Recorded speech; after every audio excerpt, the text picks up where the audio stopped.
Un cordial saludo. En esta oportunidad vamos a tratar el tema del ojo como un sistema óptico y la agudeza visual. Para esto tenemos que tener presente que vamos a tratar algunas consideraciones generales, qué cosa es dioptría, qué es presbicia, acomodación, formación de la imagen retinal y cerebral, visión de colores y discromatopsias, agudeza visual y ametropías.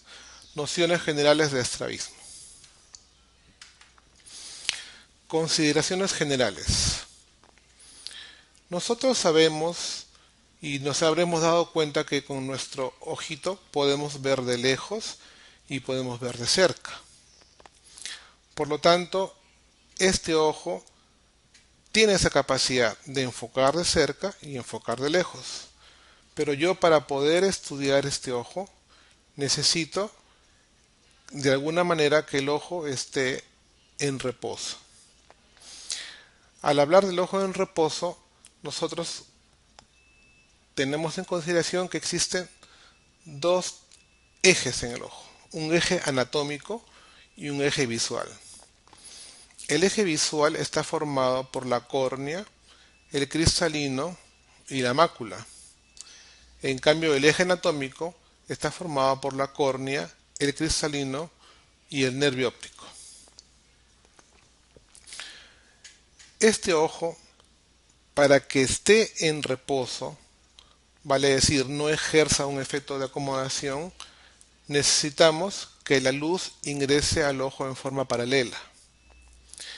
Fisiológicamente hablando, se ha considerado que todo cuerpo que emite luz desde una distancia de 6 metros o más, esa luz que llega al ojo, fisiológicamente hablando, está ingresando con rayos en forma paralela. Vale decir, y aquí tenemos una primera premisa, que la evaluación de la visión es a una distancia de 6 metros. Tenemos que considerar que esa luz a rayos luminosos que ingresa al ojo en forma paralela tiene que ser enfocada en la retina a una distancia en promedio de 24 milímetros. ¿Cómo conseguimos que esto ocurra? Tiene que tener el ojo algún objeto que pueda desviar la luz hacia un foco. Para conseguir esto, el ojo tiene dos lentes que veremos más adelante. Un lente es la córnea y el otro lente es el cristalino. Todo lente tiene la capacidad de desviar la luz hacia un foco. Por lo tanto, los lentes tienen un poder. El poder del lente se llama dioptría. Acá vemos una imagen de un ojito en el cual podemos evidenciar la córnea, el cristalino y el nervio óptico. Si trazamos una línea en este eje, tendríamos el eje anatómico. Acá vemos lo que es el eje visual: la córnea, el cristalino y la mácula. Nosotros vemos con la mácula. Por lo tanto, cuando nosotros le decimos al paciente, fije usted un punto o fije usted una imagen, estamos diciendo al paciente que use su eje visual.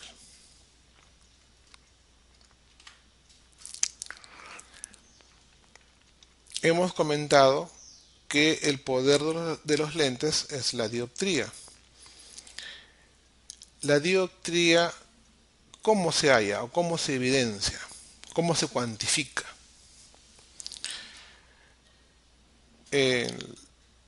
Se dice que la dioptría es la inversa de la distancia focal expresada en metros. Por lo tanto, supongamos que tenemos un lente cuya distancia focal está a 1 metro. El poder de ese lente será la inversa de la distancia focal. vale decir 1 entre 1 metro. 1 entre 1 igual a una dioptría. La dioptría se expresa como con un símbolo que es como un triángulo. Si tengo otro lente cuya distancia focal está a 50 centímetros, sería 1 entre 0.5, que es igual a 2 dioptrías. Si tengo un tercer lente cuya distancia está a 33 centímetros, tendría 1 sobre 0.33 metros igual 3 dioptrías. Con estos tres ejemplos podemos ya considerar que si mi poder dióptrico del ojo lo varío en 3 dioptrías, puedo enfocar a una distancia de 33 centímetros. En cambio, cuando mi ojo está en reposo, que no tengo que ejercer ni un efecto de acomodación, mi ojo estará enfocado en el infinito, que para efectos fisiológicos el infinito comienza a partir de los 6 metros de distancia. Esa capacidad que tiene el ojo de enfocar de cerca se llama acomodación. La acomodación no es ningún defecto de refracción, es algo fisiológico. Ahora, hemos hablado de que el ojo tiene en promedio 24 milímetros de diámetro en su eje anteroposterior. Pero el ojo no tiene la misma distancia todo el tiempo. En un recién nacido, el ojo tendrá menos medida, será más pequeño, posiblemente 22 milímetros o 23 milímetros. Por lo tanto, para que pueda ese ojito más pequeño enfocar la luz en la retina, va a requerir que haya una mayor acomodación. Es así que en el recién nacido, la acomodación puede llegar hasta 10 dioptrías. Y la acomodación depende del cristalino. El cristalino es el lente del ojo que puede modificar su poder. En recién nacido, hasta 10 dioptrías. Lógicamente, cuando la persona va creciendo, el ojo va creciendo. En el adulto, el ojo tiene 24 milímetros y no necesita tanta acomodación para poder enfocar de cerca, porque la distancia promedio de lectura es alrededor de 33 centímetros. Es así que se va perdiendo la acomodación y en el adulto nos queda un remanente de 3 dioptrías. Con lo cual podemos perfectamente enfocar la luz, enfocar los objetos de cerca a 33 centímetros y podemos leer. Pero desgraciadamente en el transcurso de la evolución, con la edad, este cristalino va perdiendo su elasticidad. Y esa pérdida de elasticidad hace que a los 40 años, en promedio, haya perdido una dioptría de acomodación de las 3 que tenía, quedándole solamente 2, con lo cual ya hemos comentado que con 2 dioptrías el foco cercano estaría a 50 centímetros. Esa es la explicación de por qué una persona a partir de los 40 años, para poder ver de cerca, necesita tener que estirar la mano y alejar los objetos cercanos para poderlos enfocar. A los 50 años ha perdido 2 dioptrías. La distancia cercana estará a 1 metro, porque es la única dioptría que le queda de acomodación. Lógicamente le va a faltar brazo y tiene necesariamente que venir el oftalmólogo para medirse la vista para visión cercana. A los 60 años se pierden estas 3 dioptrías y el ojo queda enfocado permanentemente para visión de lejos. Esta pérdida de la capacidad de acomodación con los años se llama presbicia. Y la presbicia es dependiente de la elasticidad del cristalino, y les recalco que no es un defecto de refracción, es un defecto de acomodación. Acá vemos cómo el ojo a rayos de luz paralelos tiene que enfocar a 24 milímetros en la mácula, que eso es lo ideal y así debe ser. Ejemplo de lo que es la dioptría. La luz ingresa en forma paralela sobre este lente que tiene una distancia focal f. La dioptría será 1 entre f, o sea, la inversa de la distancia focal. Si el foco está a 0.5 metros, el poder de este lente será 1 entre 0.5, que es igual a 2 dioptrías.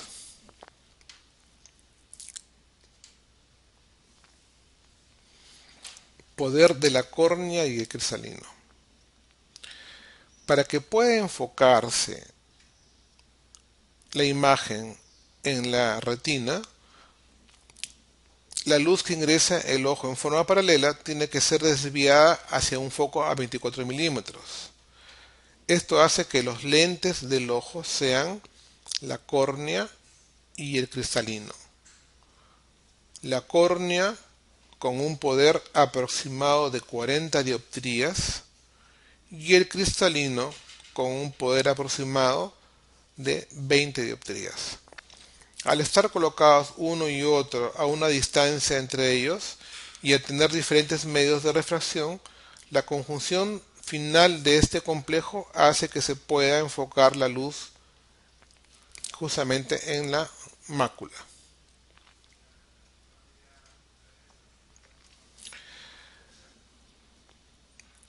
Presbicia y acomodación.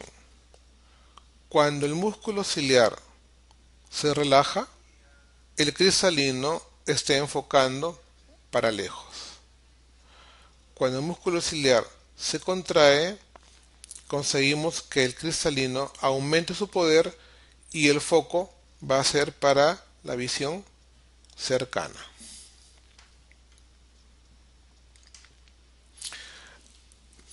Algunos puntos en consideración, algunos términos. ¿Qué cosa es hemétrope?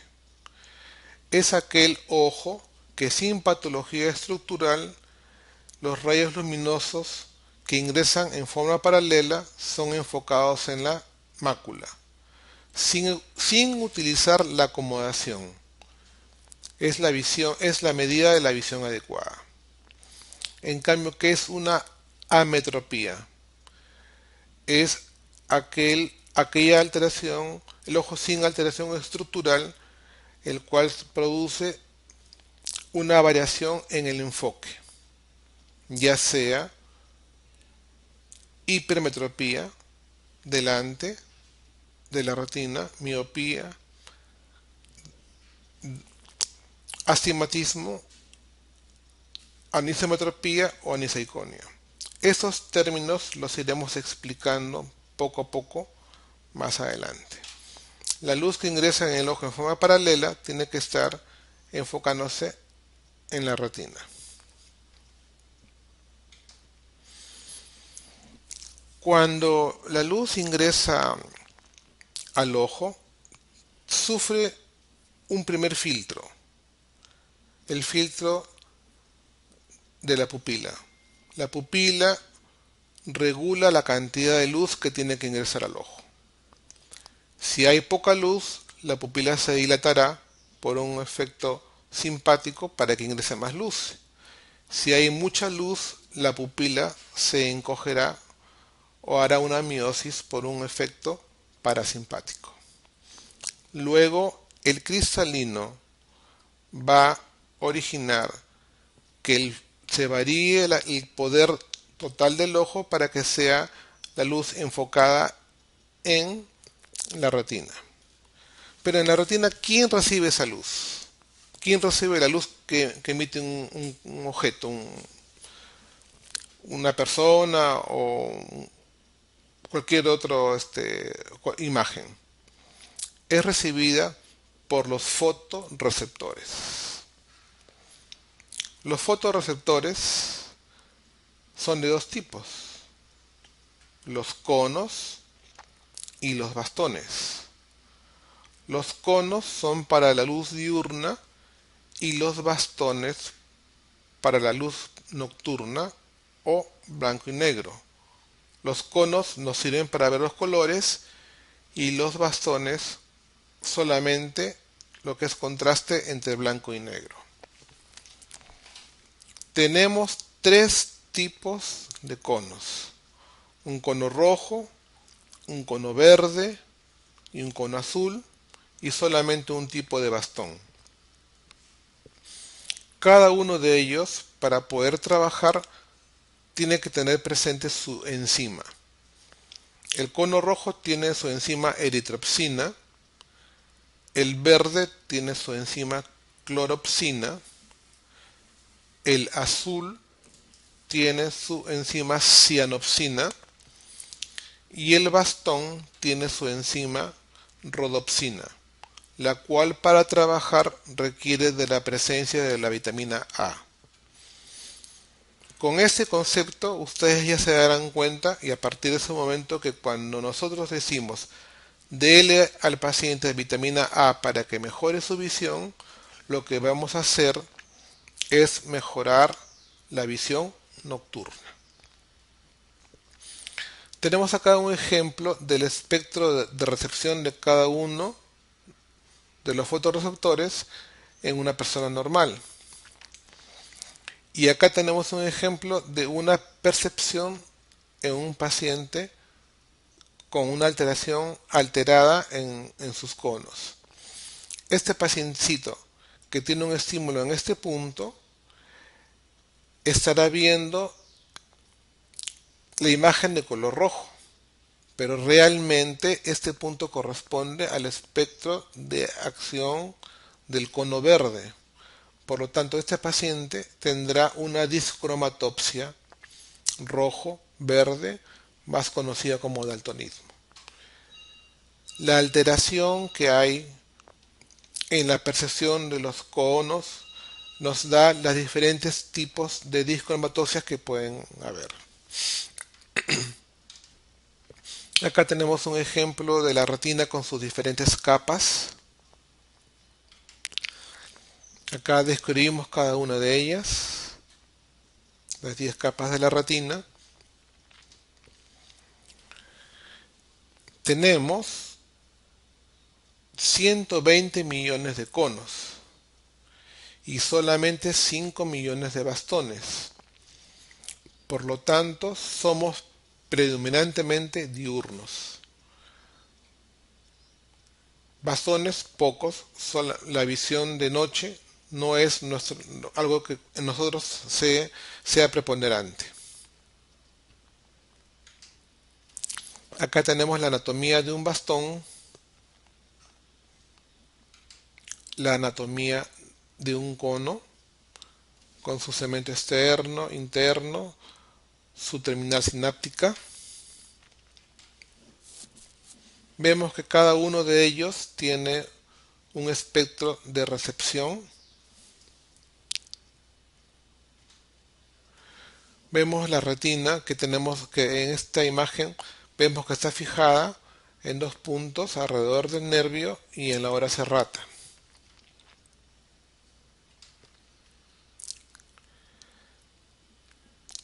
¿Cómo se forma la imagen en el cerebro? Realmente nosotros no vemos con el ojo. El ojo realmente es un receptor de imagen. La luz es recibida por los fotorreceptores. Los fotorreceptores, conos y bastones, convierten la luz en estímulos eléctricos. Estos estímulos eléctricos pasan a la capa de retina de células bipolares, luego a las ganglionares y de ahí al nervio óptico, las cuales son transmitidas hasta el área de visión, que es el área occipital. el ojo derecho lleva una imagen y el ojo izquierdo lleva otra imagen cuando la imagen que estamos viendo está dentro de esta área que es un campo visual binocular. Si la imagen está fuera de esta área, solamente la veremos con un solo ojo y no habrá una reconstrucción binocular. Por lo tanto, con cada ojo tenemos una visión en dos dimensiones. Pero cuando la imagen se forme en el cerebro, se va a reconstruir como una sola en una imagen de tres dimensiones. Esta imagen de tres dimensiones se llama estereopsis. La estereopsis tiene directa relación con la fusión. Vale decir, si mi cerebro puede fusionar la imagen de los dos ojos en una sola, produciendo una imagen 3D, tendré una estereopsis. La fusión se desarrolla en el ojo solamente hasta los 2 años de edad. Por lo tanto, si mi pacientito recién nacido yo le encuentro alguna alteración que no me va a permitir desarrollar la fusión, sé que tengo que tratarlo antes de que se pierda la capacidad de poder desarrollar la estereopsis. Algunos factores que pueden afectar esto: la anisometropía. ¿Qué cosa es anisometropía? Cuando un ojo tiene o no tiene medida de lentes y el otro ojo tiene una medida con una diferencial mayor de 3 dioptrías. En este caso estaré hablando de una anisometropía, porque los lentes tienen una aberración. Los lentes positivos magnifican la imagen y los lentes negativos la minimizan.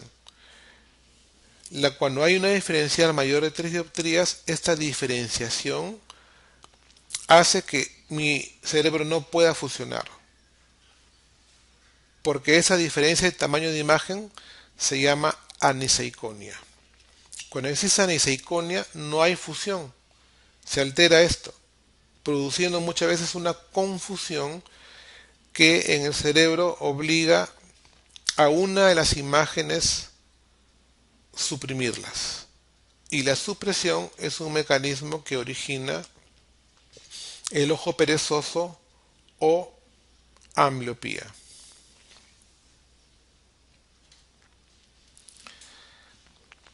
Un ejemplo: una imagen llega al ojo, se forma la imagen y por el cerebro, por el nervio óptico pasa y se reconstruye en el cerebro.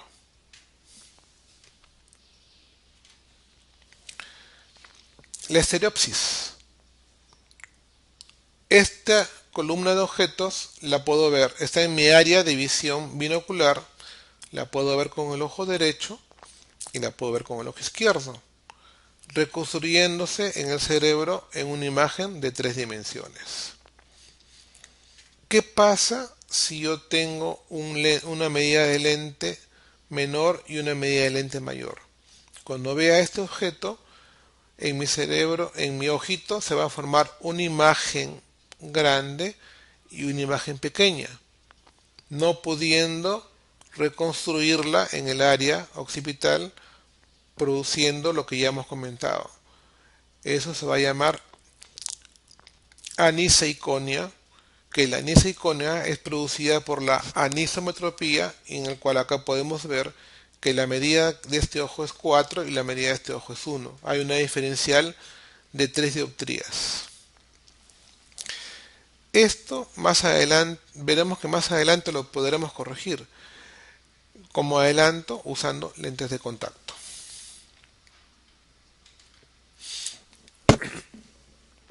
Por lo tanto, la evaluación de la visión es bastante compleja.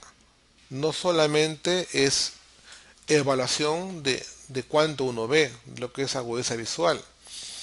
La evaluación de la visión básicamente incluye cuatro aspectos: la agudeza visual, la estereopsis, la sensibilidad al contraste y la percepción de colores. La agudeza visual, optotipo de Snellen, optotipo de Allen, una distancia, ya hemos comentado, a 6 metros para que pueda el ojo evaluarse en su posición de reposo. Estereopsis, ver si tenemos la capacidad de ver la imagen en tres dimensiones. El test más usado, el test de la mosca. ¿Por qué test de la mosca? Porque generalmente este tipo de evaluación lo hacemos en niños y es mucho más fácil que al ponerse estos lentes el niño pueda ver si esta mosca la ve en tres dimensiones. Le pedimos al niño que coja las alas de la mosca y vamos a ver que el niño va a tratar de coger las alas en el aire, lo que a nosotros nos va a indicar que él tiene estereopsis. Test de sensibilidad al contraste entre blanco, entre blanco y negro para ver cómo están funcionando los bastones. Test de percepción de colores. Ishihara es el más usado. El paciente le mostramos una imagen que así tenga el paciente alguna alteración con la percepción de colores, lo puede evidenciar para que el paciente sepa cómo es la prueba. Y después le ponemos diferentes láminas para que el paciente identifique una serie de números, y también hay como laberintos para niños que no reconocen todavía números. Percepción de colores. Vamos a comentar ahora un poco lo que es óptica, refracción y ametropías.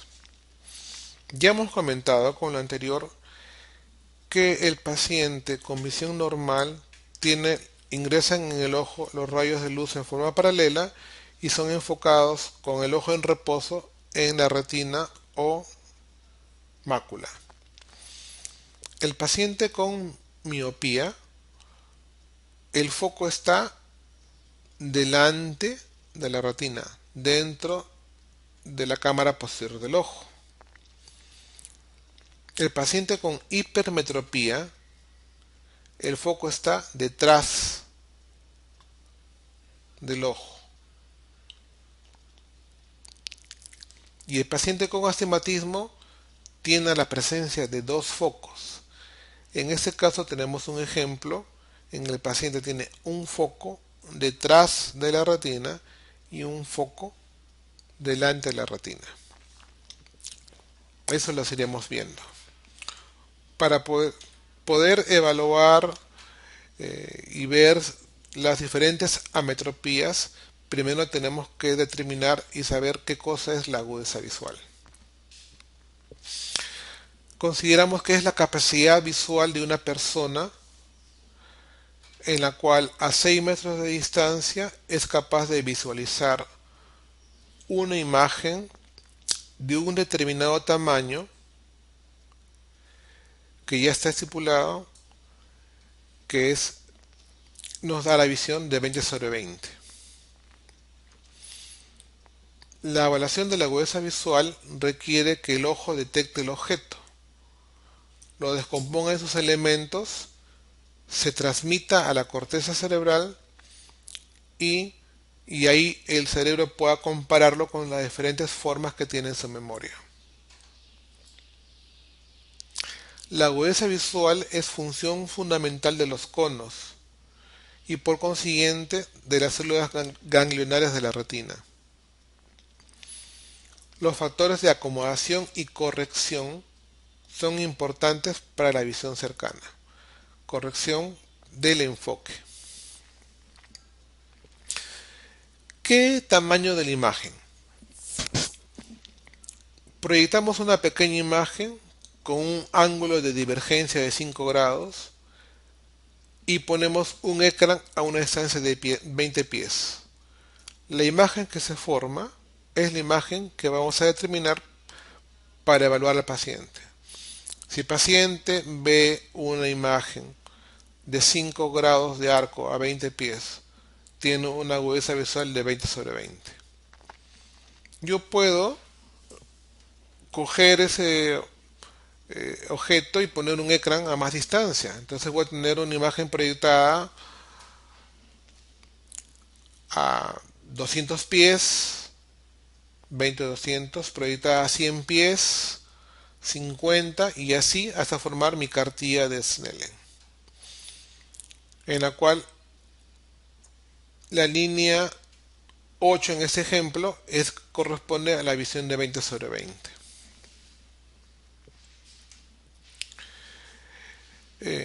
¿Por qué expresamos la agudeza visual con un quebrado? Porque en ese quebrado el numerador corresponde a la distancia de evaluación de la agudeza visual y el denominador corresponde a la capacidad que tiene el paciente de ver con respecto a esa distancia. Vale decir, 20 sobre 20, mi paciente ve a 20 pies lo que una persona normal ve a 20 pies. 20 sobre 100, mi paciente ve a 20 pies lo que una persona normal ve a 100 pies. Ese paciente ve menos. Mi paciente ve a 20 pies lo que uno normal ve a 200. El paciente está viendo mucho menos. ¿Cómo tomar la agudeza visual? Tiene que ser en un ambiente iluminado, con la distancia adecuada, con los autotipos que hemos escogido, tener también un oclusor ocular, tomarla sin lentes, con lentes y con agujeros esfenopeicos si el paciente con su corrector no llega a tener una visión de 20 sobre 20. A la vez nos sirven también las cartillas de lectura para determinar la agudeza visual en la visión cercana y evaluar la presencia o no de presbicia, sobre todo en pacientes mayores de 40 años.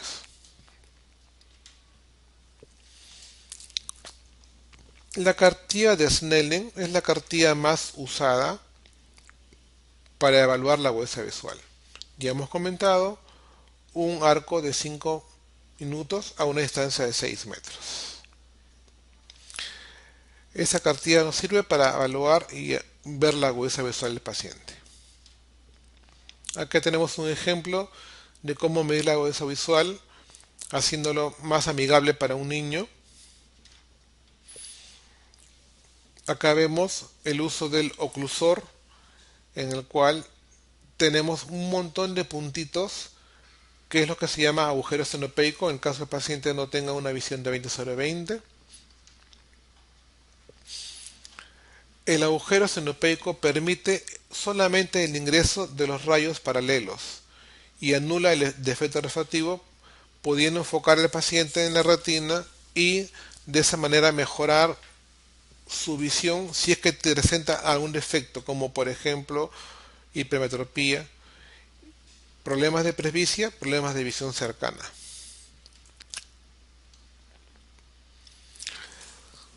Cuando el paciente tiene una mala agudeza visual y no nos sirven los autotipos para poder evaluar su agudeza, tenemos una evaluación de la agudeza sin autotipos. Ya hemos comentado anteriormente con autotipos.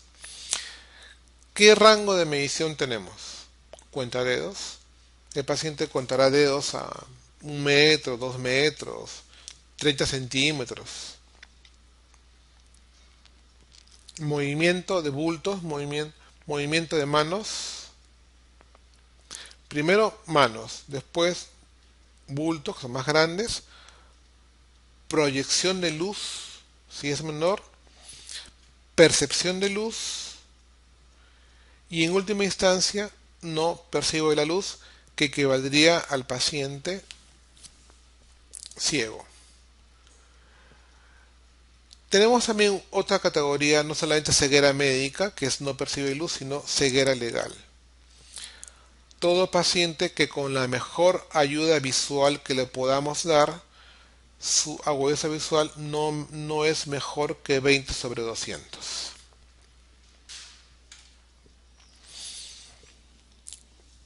Algunos datos. Hemétrope o hemetropía, paciente normal, ve la imagen enfocada perfectamente sobre la retina. Defectos ópticos. Ametropías.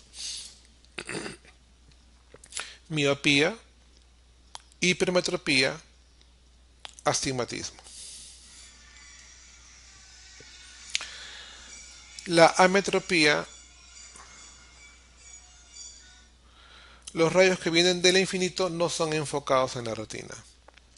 Existe una ametropía axial, en la cual el ojo es anormalmente más largo, más corto. Una ametropía refractiva, en la cual el ojo tiene un exceso de refracción, produciendo realmente una miopía, o un inadecuado defecto, produciendo una hipermetropía. ¿Qué es la miopía? Ojo posiblemente más grande en su eje anteroposterior, cuya imagen está enfocada delante de la retina. Esta miopía puede ser óptica o fisiológica o patológica. Fisiológica se da generalmente en el desarrollo y la patológica ya incluye algunas enfermedades que dañan la estructura del ojo. Algunas teorías sobre su formación: hipertensión ocular, uso de acomodación. En este caso de uso de acomodación podemos comentar que en los inicios de los tiempos, las actividades de las personas eran más cazadores, recolectores, visión lejana. En cambio, en nuestra época, las personas tienen más actividad cercana o hacen más uso de acomodación. Entonces, las personas en nuestra generación moderna tienden a tener sus ojos un poco más miopes para evitar hacer uso de acomodación y tener una visión cercana más cómoda. Por lo tanto, muchos jóvenes tienen ya una miopía leve en su adolescencia. También la deprivación visual puede originar una miopía. En los casos de muchos pacientes con ojo perezoso o ojo ambliope generalmente son miopes altos. Existen factores hereditarios para la miopía. Miopías altas, gen recesivo; miopías bajas, gen dominante. Y alteraciones con el metabolismo de la dopamina. Existe una miopía axial. Hay un aumento del diámetro anteroposterior, una miopía de curvatura, relacionada sobre todo con el cristalino. Altera su curvatura y genera mayor poder queratocono, por ejemplo, o miopía de índice. Aumento de la potencia de los medios internos en su poder refractivo. Por ejemplo, un paciente diabético deshidrata los medios y aumenta su índice de refracción, convirtiendo a ese paciente en miope. Acá vemos una catarata que también induce a miopía, y acá vemos la alteración en la curva que induce el queratocono.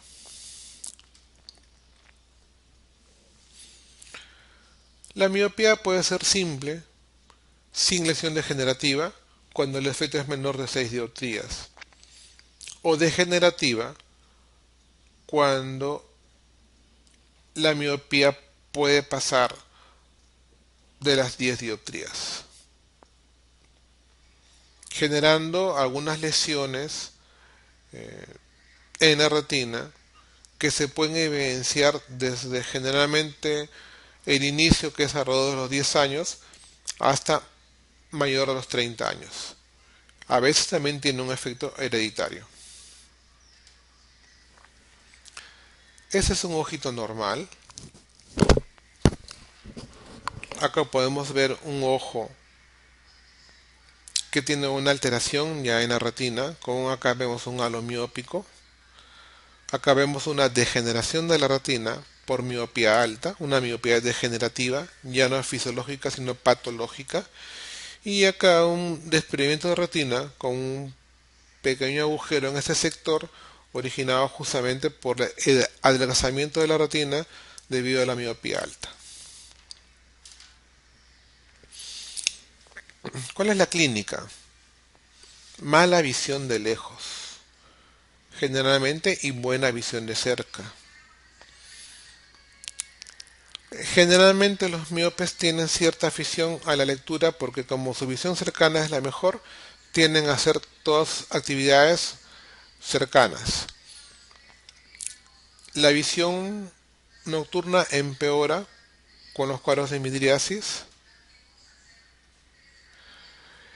Puede haber una alteración en la refracción periférica del cristalino que genera más miopía. Y pueden mejorar en algo con la luz, con la onda cercana al azul. Complicaciones de la miopía. Generalmente en la miopía simple no hay mayores alteraciones. En la miopía elevada puede haber un glaucoma pigmentario crónico, puede haber una catarata subvacular posterior, una maculopatía si es mayor de 10 dioptrías la miopía y llegar inclusive al desprendimiento de retina. Podemos corregir la miopía con lentes de montura o lentes de contacto. Lentes de contacto tienen un mejor efecto esférico, estético, pero cuando existe una anisometropía tenemos una indicación verdadera de por qué tenemos que poner lentes de contactos para evitar justamente la aniseiconia. ¿Se acuerdan? Aniseiconia, diferente tamaño de imagen de un ojo, entre un ojo y el otro. La miopía se puede corregir. Tenemos una corrección quirúrgica de la miopía con el examen láser o con el implante de lentes intraoculares en la cámara anterior. Acá tenemos una corrección con láser, acá tenemos una corrección con un lente en la cámara anterior. ¿Qué es hipermetropía? Los rayos luminosos que vienen del infinito inciden en el ojo y se enfocan por detrás de la retina. Acá vemos la imagen, está enfocada detrás de la retina. No tiene complicaciones graves.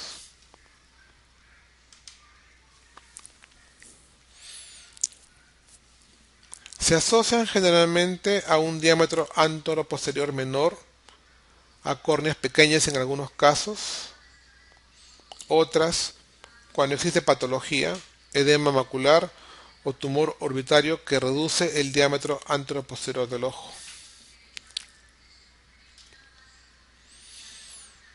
Existe una hipermetropía manifiesta y una hipermetropía latente.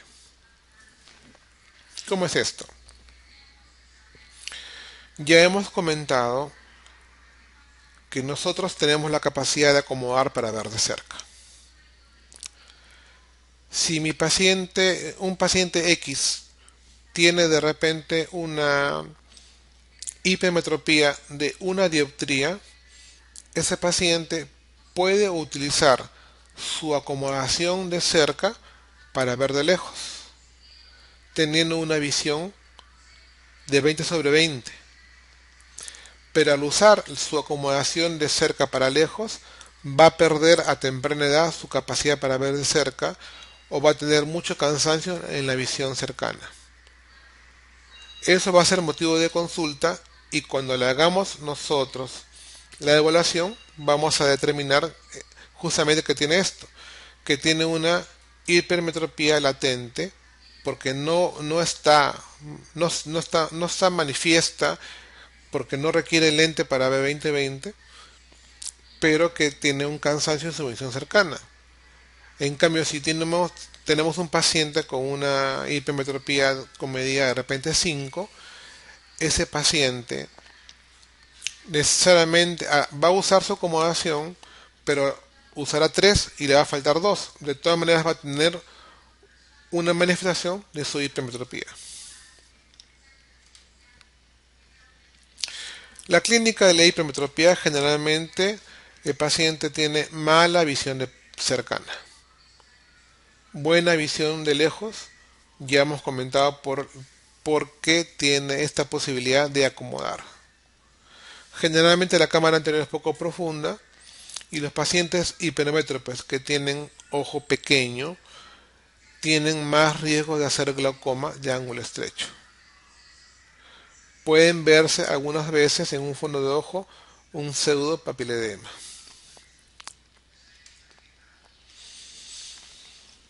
Generalmente en la hipermetropía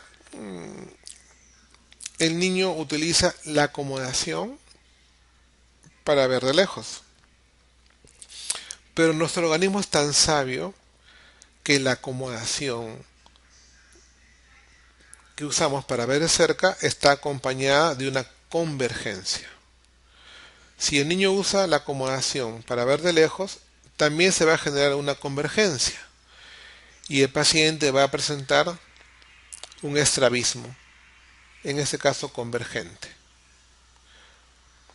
Si yo le pongo lentes, mi paciente ya no va a tener que usar su acomodación para ver de lejos y en ese caso ya no va a haber convergencia y los ojos se van a volver ortofóricos.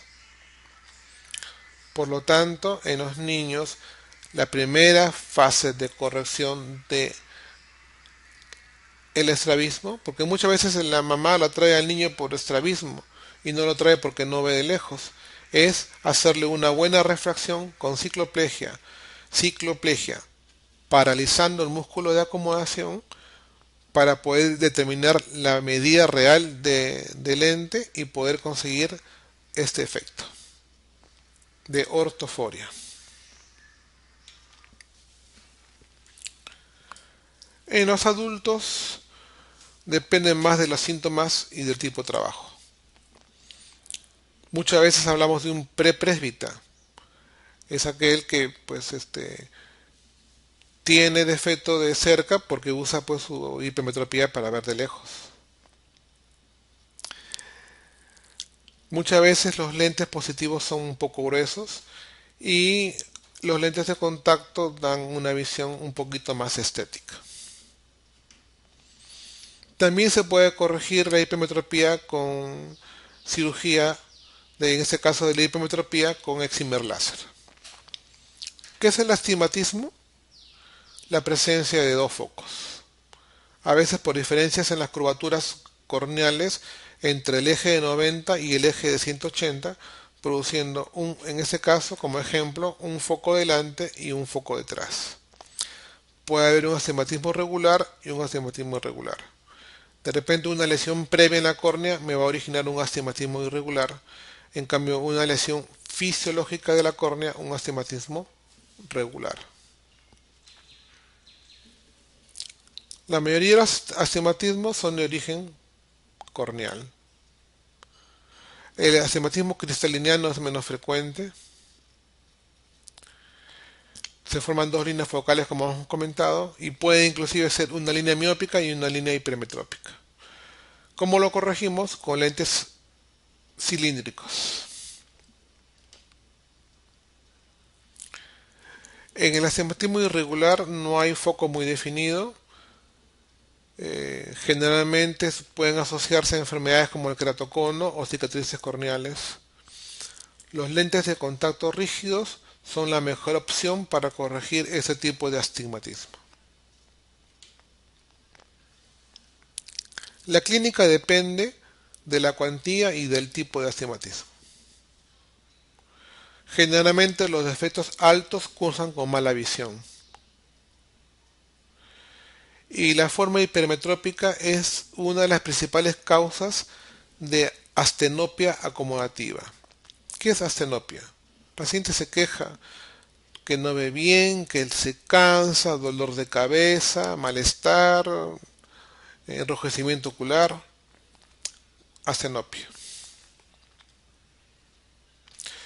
No, el paciente astímata no ve bien ni de lejos ni de cerca. ¿Cómo lo tratamos? Prescribiéndole lentes con el valor máximo tolerado o lentes de contacto rígidos para corregir los astigmatismos. En algunos casos también se puede hacer un tratamiento quirúrgico con láser, excimer láser. ¿Qué es la acomodación? Ya hemos comentado la capacidad de poder enfocar los objetos cercanos, dependiente de la modificación del poder por el cristalino. La presbicia es el efecto que comienza generalmente a partir de los 40, mucho más manifiesto desde 46 hasta los 60 años, que termina el proceso de pérdida de la acomodación de cristalino. La clínica, fácilmente el paciente se da cuenta que pierde la capacidad para ver de cerca, teniendo que alejar cada vez más los objetos cercanos para poderlos ver en foco. Como recordaris, anisometropía, diferencia de más de 3 dioptrías, 2 a 3 dioptrías entre un ojo y otro. Eso se da entre una visión de un ojo y otro. Aniseiconia, una imagen grande en un ojo y una imagen más pequeña en el otro. Por la anisometropía, diferencial mayor de 3. Eso es lo que vamos a dejar sentado. Afaquia, término en el cual se refiere a que el ojo está sin cristalino o al ojo se le ha extraído el cristalino de repente por una catarata o alguna otra patología. ¿Y qué es refracción? Es el procedimiento para la prescripción de anteojos o lentes de contacto. Prescribimos anteojos para mejorar la agudeza visual, para aliviar los síntomas que provocan los vicios de refracción, para aliviar la sintomatología del paciente, para corregir la anisometropía y corregir, y hemos visto, el estrabismo que pueda producirse. Lentes de contacto usados desde 1930, su mejor indicación es pacientes con queratocono o alteraciones corneales. El lente de contacto es la mejor opción para evitar los problemas de aniseiconia en los casos que hay anisometropía. Actualmente hay lentes rígidos y blandos, monofocales o hasta multifocales. En cuanto a los movimientos oculares, tenemos 6 músculos extraoculares, de los cuales cada uno de ellos tiene sus movimientos primarios. Acá en ese cuadro podemos ver que los rectos internos convergen hacia la parte medial, los rectos externos o laterales hacia afuera, el recto superior es hacia arriba y hacia afuera, el recto inferior es hacia abajo y hacia afuera, el oblicuo inferior es hacia arriba y hacia adentro, y el oblicuo superior hacia abajo y hacia adentro. Si yo le digo a mi paciente, por ejemplo, que mire a la derecha, en mi ojo derecho se va a contraer el músculo recto lateral, pero en mi ojo izquierdo se va a contraer el músculo recto medial. Observen que son músculos antagónicos. Si yo le digo a mi paciente que mire hacia la derecha y hacia arriba, se va a contraer el músculo recto superior, en el ojo derecho y se va a contraer el oblicuo inferior en el ojo izquierdo. Son músculos yunta. En cambio, si yo le digo a mi paciente que mire hacia un objeto cercano, voy a conseguir que se contraigan los dos rectos mediales, que son los músculos semejantes. Por lo tanto, con estos ejemplos podemos considerar que la alineación de los ojos y los movimientos oculares con respecto al objeto que queremos ver es muy complejo, requiriendo en algunas oportunidades que se contraigan músculos inversos o músculos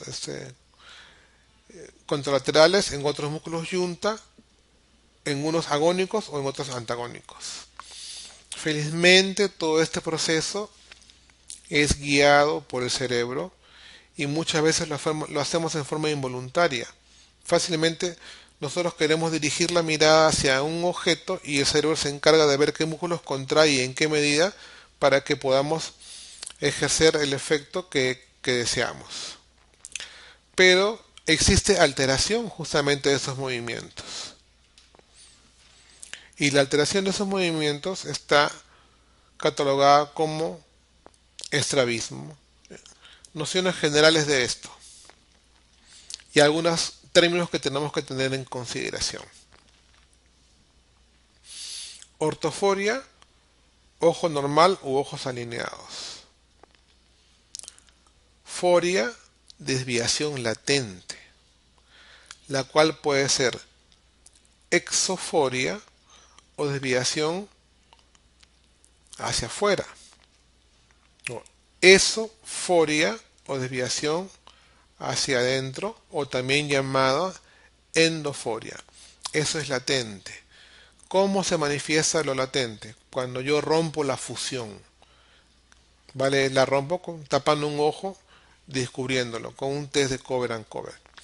En cambio, la tropia es una desviación permanente y manifiesta. La tropia puede ser exotropia, desviación permanente hacia afuera, esotropia o endotropia, desviación permanente hacia adentro, y también puede haber otros efectos como la hipertropia hacia arriba o hipotropia hacia abajo. Acá vemos esotropia, el ojo alineado, el ojo metido hacia adentro. Exotropia, mi ojo alineado, el ojo con desviación hacia afuera. Hipertropia, mi ojo alineado, mi ojo desviado hacia arriba. Hipotropia, mi ojo alineado, mi ojo desviado hacia abajo.